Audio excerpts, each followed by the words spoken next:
If you're over 70 or love someone who is, what I'm about to say, may challenge everything you've been taught about staying healthy. We live in a world where more medical testing is sold to us as more protection, more scans, more blood work, more checkups, just to be safe. But what if I told you that some of the most common health screenings after age 70 are not just unnecessary, they may be silently robbing you of your well-being, your peace of mind, even your lifespan? Imagine being told you have cancer that would have never hurt you, yet now you're facing surgery, or undergoing a heart test that finds a harmless glitch but lands you in a hospital you never needed to visit.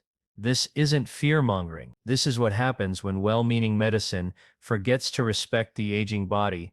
As a doctor who spent decades studying longevity and healing, I've seen firsthand how certain checkups can actually do more harm than help after 70. And today I want to show you exactly what those are, and more importantly, what you should be focusing on instead. If you've just turned 70 or you're well past it, congratulations. You've made it to an age that many people don't reach, and with it comes wisdom, experience, and the power to question what really helps your health, and what might be doing more harm than good. You see, in medicine, more isn't always better. More pills don't always mean more healing, and more checkups don't always mean more protection. In fact, past a certain age, some common medical screenings and tests may not only be unnecessary, they might actually hurt your quality of life, create new problems, or even shorten your lifespan. That's a hard truth to hear. But as a physician who's spent decades studying how the body heals itself, I want to show you how stepping away from certain medical procedures after 70 may not be neglect. It might actually be wise self-preservation. Let's start with the annual full-body scan. It sounds so thorough, so complete. A full scan of your body to detect cancer early, right? But here's the problem. These scans often pick up tiny, harmless abnormalities called incidentalomas. These are little spots that are almost always benign, but once they're found, they create a cascade of anxiety, more invasive tests, biopsies, surgeries, and sometimes even chemotherapy or radiation for things that never would have harmed you. At 70 and beyond, your body's natural aging process creates little imperfections. That's normal, but modern scans don't know the difference between dangerous disease and harmless wear and tear. And too often, we treat everything like a crisis. So unless there's a very specific reason, like a history of a certain cancer or troubling symptoms, routine full-body scans may do more harm than good. Next comes colonoscopy. Now, before age 70, a colonoscopy can be life-saving. It can catch colon cancer before it starts. But after 75, the game changes. If you've had normal results in the past and no strong family history of colon cancer, repeating this invasive test may not be necessary. And here's why. Colonoscopy isn't a risk-free procedure. There's the bowel prep, which can be exhausting for older adults. There's sedation, which can lead to confusion or even cognitive decline.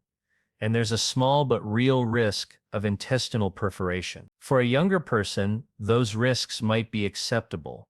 But for someone in their 70s or 80s, the math shifts, especially when you consider that colon cancer grows slowly.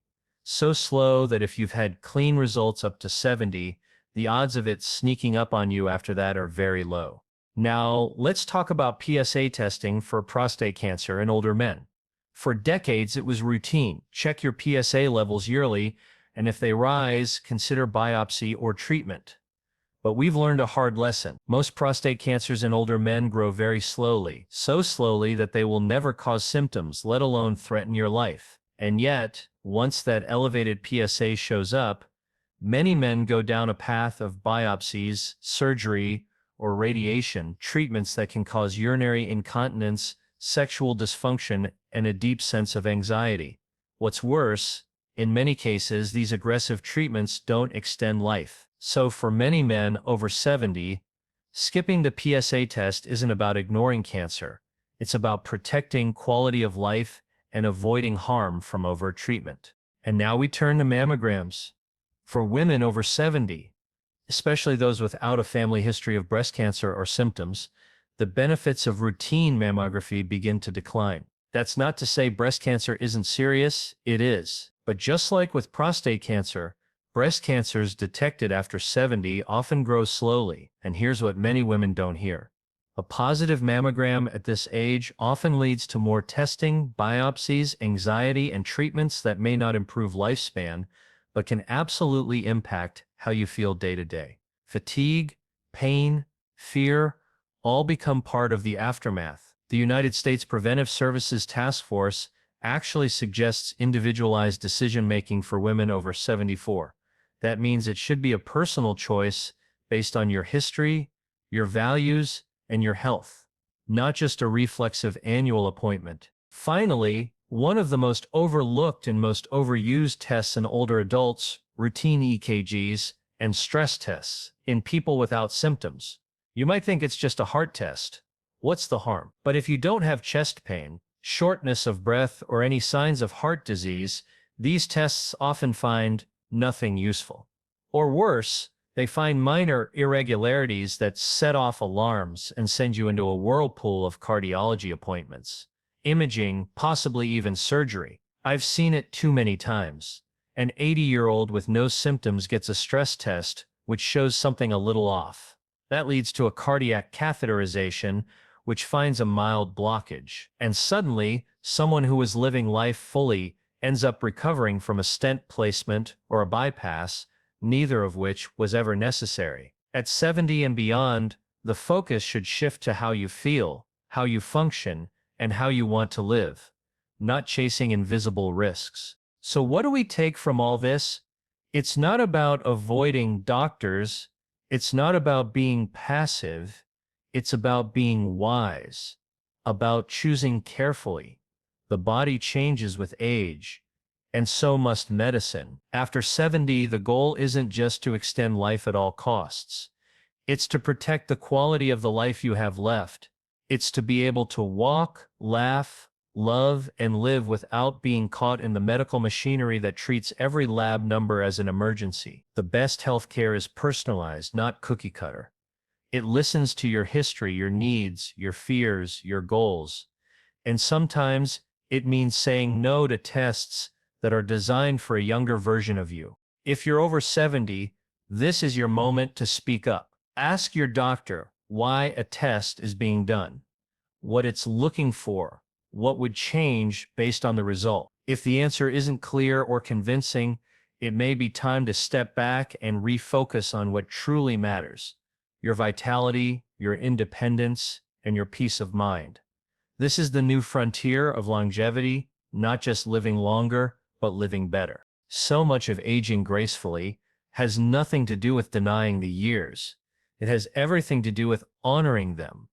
When you reach your 70s, you've earned the right to live with intention, not reaction. You've spent decades listening to experts, following guidelines, and doing what you were told was best.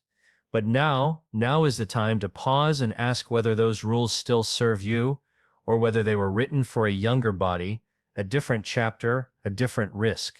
There's something deeply liberating about realizing you don't need to chase every test or scan just because it's on a checklist. You don't have to measure your health by the number of appointments you attend or how many labs you complete. True health at this age is more than the absence of disease, it's presence. The presence of energy in the morning, the presence of mobility, independence, appetite, laughter, the presence of peace when you rest your head at night. And that kind of presence doesn't come from a hospital. It comes from understanding what really matters to you. What we often forget in modern medicine is that every test carries a question. But some questions don't need to be asked anymore, not because they aren't important, but because the answers wouldn't change a thing. Or worse, they'd lead us down roads paved with fear, procedures, and side effects that steal more than they give. After 70, your health goals evolve. It's not about prevention at all costs. It's not about chasing every microscopic risk. It's about living fully, wisely, and intentionally, with joy, with grace, and with trust in your own body's wisdom. You've earned the right to say no, thank you. to a test that doesn't serve you, you've earned the right to ask your doctor not just what the test is, but why. What will it change? What are the risks of not doing it? And what are the risks of doing it too? These are not confrontational questions, they're courageous ones. And when you start to ask them, you're no longer just a patient. You become an advocate for yourself, for your time, for your peace of mind. So, if you're watching this right now, take a moment. Think about the checkups you've been told are routine. Think about the ones that worry you, the ones you dread, the ones you do only because you feel you have to. Then ask yourself, do they still make sense for me, for the life I want now, not the one I had 10 years ago, not the one in a brochure, the one you're living, right here, right now. You are allowed to say yes to health, but also no to harm. You are allowed to choose differently, bravely, wisely. There's no prize for being the most scanned, most tested, or most medicated person in the room, but there is great reward in being the most peaceful, the most present, the most joyful. That's what real longevity is about. Not just years on the calendar, but life in those years.